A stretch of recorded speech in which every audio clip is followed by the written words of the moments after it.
You are listening to The Wellness Project. I'm your host, Des, and this is episode number 125.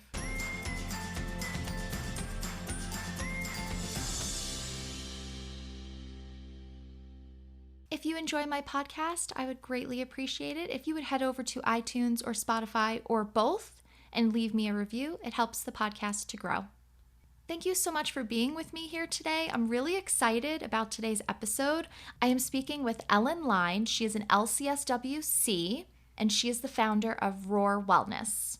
On today's episode, Ellen and I are discussing trauma, relational trauma, and complex trauma. This is going to be a great conversation. I'm so excited for you to hear it. So help me welcome Ellen. All right, everyone. I am here with Ellen Line. Ellen, thank you so much for joining me today. Oh my gosh, thanks. I'm so happy to be here. Yeah, I'm really looking forward to speaking with you today. So today we are going to be talking a lot about trauma and healing. Mhm. And you're a psychotherapist, so I would love for you to Mhm. introduce yourself and let our listeners know how you got into mental health and your journey into Yeah. becoming a therapist. I am a therapist in Baltimore, Maryland, and I specialize in helping individuals heal around not good enoughness, around anxiety, and around trauma.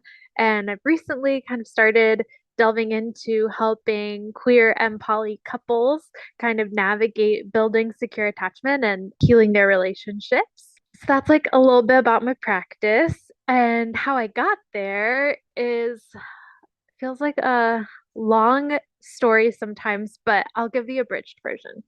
I'm 18. I'm trying to decide what I want to do with my life. And I was absolutely a theater kid and thought that that was going to be my thing. And then through like college and then some experiences afterwards, sort of roundabout way, ended up discovering social work and feeling like, wow, this is really awesome. Some of those things that I was really excited about with theater, like accessing emotion and using art to change the world, I was seeing happen in what I was learning in social work. That kind of got me into thinking about being a healer. And then it took a little bit longer for me to kind of fully transition from like trying to be an artist to becoming a therapist. But I went back to school during grad school, really kind of felt drawn to helping folks heal trauma. That is a big component of my practice now. Oh, great. I love that. Thank you so much for sharing that. So, to get us started, can you let our listeners know what trauma Mhm. is? The definition that I like to use when I'm thinking about trauma is any experience that we have that overwhelms our brain and our body's ability to process the experience. Lots of people are talking about trauma these days, right? Like we're like trauma, trauma, trauma, trauma. And sometimes I think what we talk about as trauma is actually sort of like our body, our brain and our body's response to trauma. But yeah, when I think about trauma, it's like any event or like a repeated series of events that overwhelms our brain and our body's ability to process it. Yes, absolutely. And something that's interesting, and you're right, a lot of people are talking about trauma right now, and it's almost like this Yeah. buzzword, I feel like right now. And Yes. yeah, and something that's really interesting to me is that two people could witness the exact same event, and one can leave the event traumatized and the other will not. Can you explain to our listeners why you think that is? Humans, we are complex, right? We're all different. We all have slightly different makeups in our personality, in our genes, in our life experiences. For example, I work a lot with like kind of like relational trauma, right? And so for example, one person might have a parent who's like kind of absent in their life and that has a really huge impact on them based on who they are as a person and how that parent interacted with them and based on like kind of their predisposition, like their personality. And another person might experience that and maybe if they had sort of a slightly different constellation of early life experiences and a slightly different personality makeup, maybe slightly different genes, right? They're going to have a different response to that parent. Oh, great. Thank you so much for explaining that. And I like that you brought up Mhm. relational trauma. Can you explain what Mhm. relational trauma is? Yeah.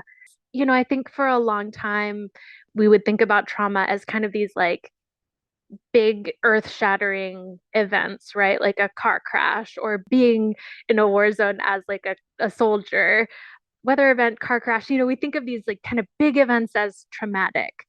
With relational trauma, it looks a little different, right? It's not one big major event, but it's often kind of accumulation of small moments or even micro moments between a parent and a child, a caregiver and a child, I think this can happen between partners, sometimes I think between friends, or like peer groups growing up, where one person is kind of interacting with another person in a way that overwhelms one person in the interaction's ability, or maybe both people in the case of partners. It overwhelms those folks' ability to kind of process it, right? And so then over time, it's like our brain is kind of existing in this state of overwhelm. And I think that the impact that that can have on our psyche looks a little different than the impact of those kind of like big traumatic events that we think, like, I think historically and sort of traditionally have thought of as traumatic. Thank you so much for explaining that because I think just with trauma being so much in the media right now and the news, just everybody's talking about it, I think there is still this kind of misconception about what it is. And so Mhm. I'm so glad you're here today to explain it and educate us because Yeah. I think that we're starting to get more awareness, but we still have a ways to go. So we brought up Yeah. trauma, we brought up relational trauma. And Hmm. so I want to talk a bit about CPTSD. Can you explain Hmm. what that is? I think, at least in my practice, I feel like there's like a kind of an overlap between relational trauma and CPTSD. Or I think that they're like kind of similar. So CPTSD is something that like trauma experts, folks who like are, study trauma, have dedicated their lives to healing trauma.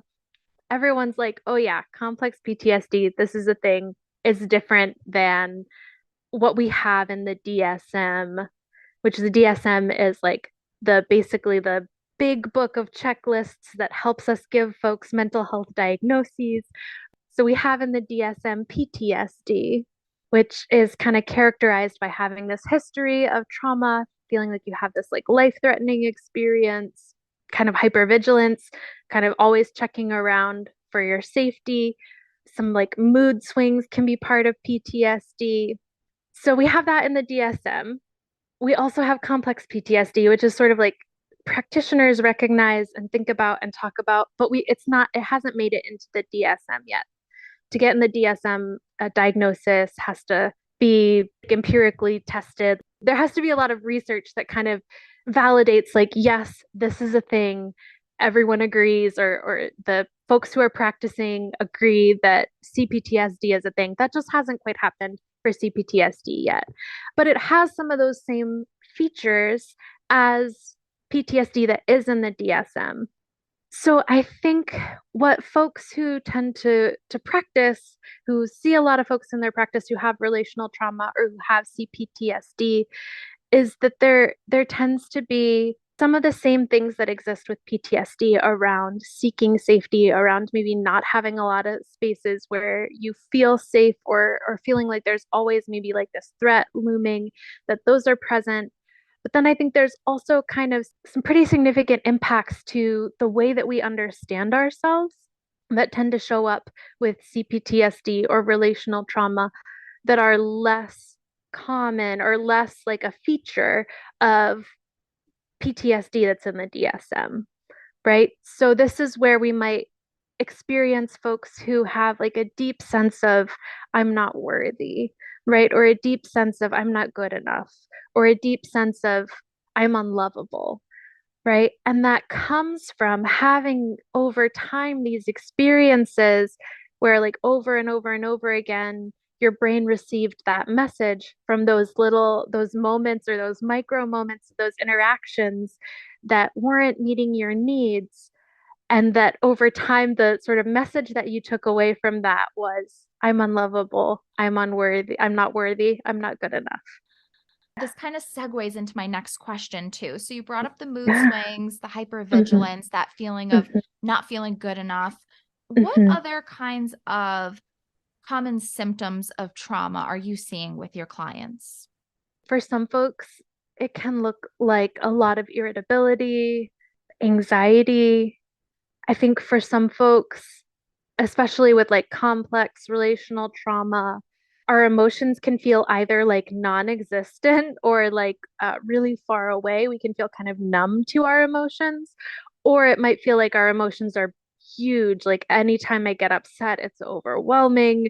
I don't know what to do with myself. I'm maybe using coping skills that aren't great because the emotion is so overwhelming. I think that sort of like underlying self belief of I'm not lovable, I'm not worthy, I'm not good enough. And then sometimes what that ends up looking like in our day to day life is sort of a strategy that's trying to protect us from that belief. So we might be perfectionists, right? It's like if I am just always on my A game, then I won't feel unworthy anymore, right? So perfectionism, sometimes it looks like people pleasing. Sometimes it looks like really easy kind of jumping into running away from situations, avoiding situations, or wanting to like fight situations. I think that's really good for people to know how trauma can show up in the different areas of their life. And so, something that I know that we had emailed about, and something that you're passionate about talking about, is that we know, being in the mental health field, that therapy is not accessible for everybody. Whether Yeah. your insurance dictates how many sessions that you get. A lot of therapists are only using cash pay now because of issues with insurance, and community clinics have long wait lists. I mean, it's endless. There's a lot of issues. So, do you think that people are capable of healing from trauma outside of therapy? Because I know a lot of people know that they have these traumatic experiences, whether they're diagnosed with PTSD or not. Some people Mhm. feel that they're almost like a lost cause, and this is just how they Mm, are, and they need to struggle with these symptoms, and there's kind of no light at mm. the end of the tunnel. I don't think that therapy and psychiatry or like the mental health field as a whole have like a monopoly on our healing experiences. For me, I've had healing experiences all over the place, right? Like I can think of yoga classes that were deeply transformative, or moments in relationships that have felt really healthy, that have reversed some of the impacts of complex trauma, right? Or I think of just in my work too, sometimes getting to have an experience where I'm supporting someone else that feels deeply healing, moments in nature, touching in and listening to my intuition or listening to my body, right? So I'm talking about like these are some of the experiences that have been healing for me, but I think that again, people are complex and what is healing for each person can look different, but it doesn't only have to be therapy, right? It doesn't only have to be psychiatry. I think of course, obviously, I'm a therapist. I believe in what we do. I think that therapy is can be deeply healing for many, many people. And I think it's not the only place where we can access healing, right? And so if for whatever reason therapy is like out of reach right now, I think there's so many things that we can do to support ourselves, to work on our healing, to work on our growth, looking at these patterns, looking at how we think about ourselves, looking at how we talk to ourselves, and trying to make shifts in all of that. Oh, I love that, and I fully agree. I just fully agree, and I like that you said that healing looks different for everyone. So, how do you think somebody can start identifying what is healing for them? That's such a good question.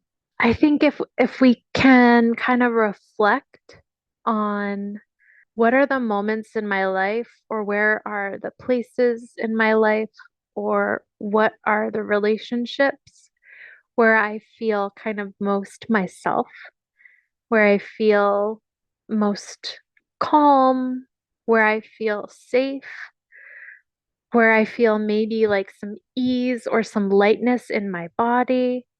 I think that can kind of often help kind of point us in a direction. And then giving yourself permission to kind of lean into those places, those activities, those relationships that bring that sense of ease, safety, freedom, or like self acceptance. I guess. And I think for some of us, we might have to start with how do I even know what ease, safety, self-acceptance feels like, right? Some of us haven't had enough experiences of that to be able to like kind of readily notice when it's happening in our day to day.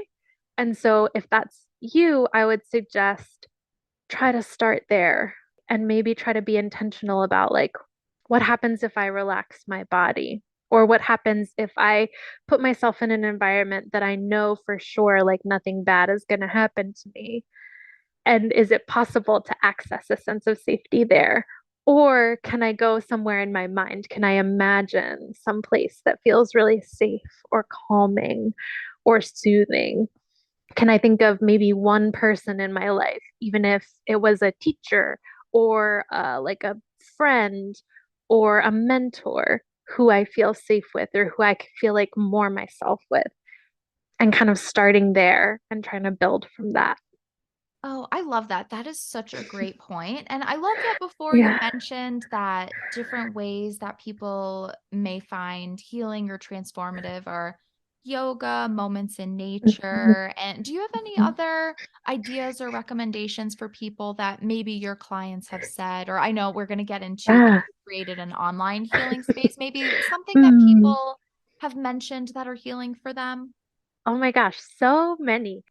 So, oh my gosh, this is I'm like smiling. I get really excited just like thinking and talking about this stuff, right? So I'm just like feeling really warm in my heart, like, oh my gosh, all the healing things.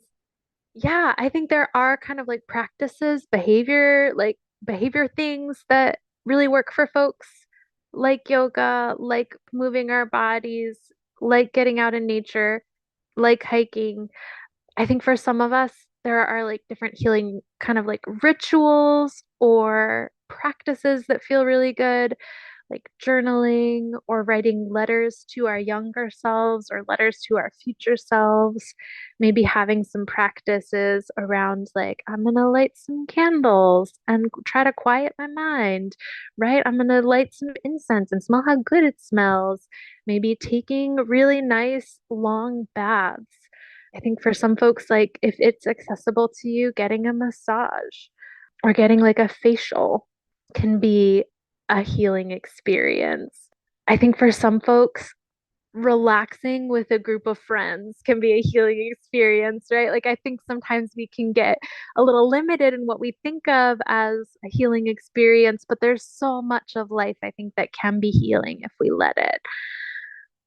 I think for some people, it's around like kind of creating a place for themselves. Maybe that's getting an apartment in a neighborhood that you love, or setting aside a corner of your bedroom that's just like your joy corner and covering it in things that you like. For some folks, making art, music, and expressing, or poetry and writing, or making visual art. So many ideas. Also, like kind of thinking about online communities, right? Like so many of the folks I work with have been like, oh my gosh, I saw this video on TikTok and it changed my life. Or like I'm seeing all this stuff on TikTok about X thing and I think I might have that, right? And it helps us reflect on ourselves in a new way. So I think finding folks on the internet that you can trust who are kind of putting out good stuff in the world or stuff that kind of resonates with some of the things that you're working with, on TikTok or Instagram, Facebook, Facebook groups. Like folks have mentioned specific Facebook groups that have been helpful for them. The online community that I host is the Roar Wellness community, and it's a community that's focused on healing and growth. That's like my little corner of the internet that's trying to be a space for healing. But I think like for some folks, like group coaching, since 3 years ago, everything went online. I think some of these things have become more accessible for folks. Thinking about trying to find folks who feel aligned with your values or feel like they are kind of connected to what you are working on, how you want to grow, and then giving yourself permission to explore what it is that that person is offering. I think that can be really healing and another way to kind of bridge the gap if one-on-one therapy is inaccessible. Oh, great. Yeah, those are such great suggestions. And I love that. I really do think that because everything has gone online and just where we are in our society today, that Mhm. healing is a lot more accessible. And I know there's, the two sides of every coin. A lot of people think, being chronically online is bad for our mental health, but we can create those healing spaces online, such as you did. And I would love to hear more about that. If Mhm. you could explain to our listeners what you do online and how you created that healing space. Yeah, so this was really informed by I went through a program that was offered by a nonprofit in Baltimore that was designed to kind of help small businesses to increase their impact in the work that they were doing. And we started off with interviewing folks who might be interested in working with us, right? And I was interviewing folks, mostly my friends. Thanks, guys, you know who you are. But friends and other folks who were interested in talking to me about like if I were going to expand outside of one-on-one therapy, what kind of healing space or what kind of healing program would work for you? And literally every single person that I talked to was like, I want to do this work in community. And so it's like, okay, cool. So that got my wheels turning because before I had been thinking about a different structure. And then once literally everyone was like, I want to do this in community, I was like, okay, I need to find a platform that can really facilitate that. And ended up finding through like another community that I'm a participant in, this platform called Circle. And I think of it as kind of like a streamlined Facebook. It's more focused. It obviously doesn't have ads. So the way that it works is there's all these different kind of like spaces or kind of it's like maybe a forum or different discussion boards and they have different purposes. And so inside the community, I think the thing that folks like the most and have talked about as being the most helpful is twice a week I send out a growth question. And so it's kind of like a journaling prompt or like just a question, a reflection question. Those come out to your email through the community twice a week. And folks have talked about like this really helps me. Sometimes it lines up with the themes I'm talking about with my therapist. And so I can reflect on it outside of therapy. Or it's like, yeah, this helps me stay focused on thinking about how am I healing and growing. So that's one thing. There's a monthly kind of like growth circle where we have a check in. We might do a healing practice and discussion time. There's like a lot in there. There's like some guided meditations, some coloring pages, a discussion board where we can like bring thoughts, questions, concerns. I'm experimenting with the kind of adding different things. So, like, it's very much we're kind of building and growing together right now. Oh, that's great. Okay. I love that. Thank you for sharing that. And everyone, I'm going to put Yeah. all of Ellen's links in the show notes so you could definitely Mhm. go find her. Ellen, this has been so Mhm. great. Just Mm. for some parting words of wisdom, what words of Yeah. wisdom or advice do you have for our listeners that they want to heal, but they feel stuck or they feel like they Mm. can't or they don't know where to start?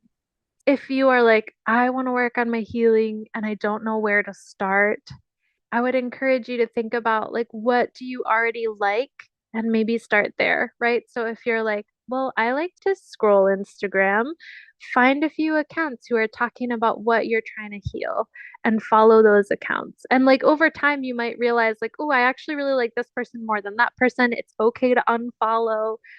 If you love to read, maybe pick a book. If you are an artist, maybe you start with what would it look like to be intentional about kind of trying to bring this healing energy into my art.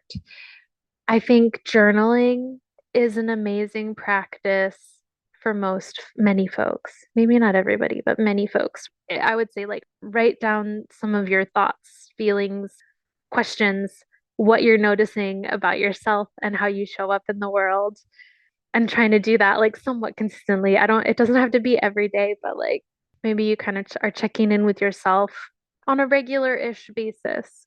I think if you're feeling stuck, I always think of I think of stuckness as sometimes being connected to trauma, right? So if you're feeling stuck, maybe thinking back, when was the first time I ever felt stuck, right? What was going on in my life at that point? And what might my brain and my body be holding on to from back then that they're still holding on to now? And I would say for everybody, like, don't let the mental health field convince you that the only place you can heal is in therapy. Therapy is great, it's important. It will help you if you find a good therapist who's like on your wavelength and you can trust and really be honest with. And it's not the only thing. You can find healing in other places. And I think that we all kind of have to figure out like what is our puzzle of wellness or what is our puzzle of healing, right? So like therapy might be a piece, meds might be a piece, an online community might be a piece, walking in the woods might be a piece, yoga class might be a piece, spending time with our sister who's always really nice to us might be a piece, right? There's just like we all kind of I just permission to kind of figure out what your pieces are, how they fit together. Know that it's going to shift and change throughout your life, right? But that you deserve and you get to find that for yourself. Oh, such great advice. Ellen, thank you so much for being here today. I appreciate it Yeah. so much. I think it's going to be so helpful for people to hear. I Mm. really appreciate it. Would you be able to share with our listeners where they can find you? So I'm on Instagram at Roar Wellness Co. My website is roarwellness.co. Those are probably the two easiest places to find me. I'm also on Facebook if you're a Facebook person. Also, Roar Wellness Co. All right, great. And like I Yeah. said before, everybody, all those links will be in the show notes. So definitely go check out Ellen. Ellen, thank you so much for being here today. Oh my gosh, thanks for having me. Ellen, thank you so much for being here today, talking about trauma, educating us about the different types of trauma. This conversation is so needed, so important. So thank you so much. I really appreciate it. Every episode of the Wellness Project has an episode page full of the detailed show notes, all the links where you can find my amazing guest, Ellen. So definitely go check her out. You can find all those links and the detailed show notes at accordingtodez.com/125. Make sure you sign up for my mailing list so I can keep you in the know about everything that I have going on, everything that I'm up to, new blog posts, the latest podcast episodes, different offers, different freebies. And speaking of freebies, when you sign up, you will get your free weekly wellness checklist, which you can download and print over and over and over again. So make sure you go and snag that. Make sure you're following me on Instagram and become a part of my Facebook community. I'm in there every day with mental health content. And again, all those links are in the show notes, so definitely go check that out. It's again accordingtodez.com/125.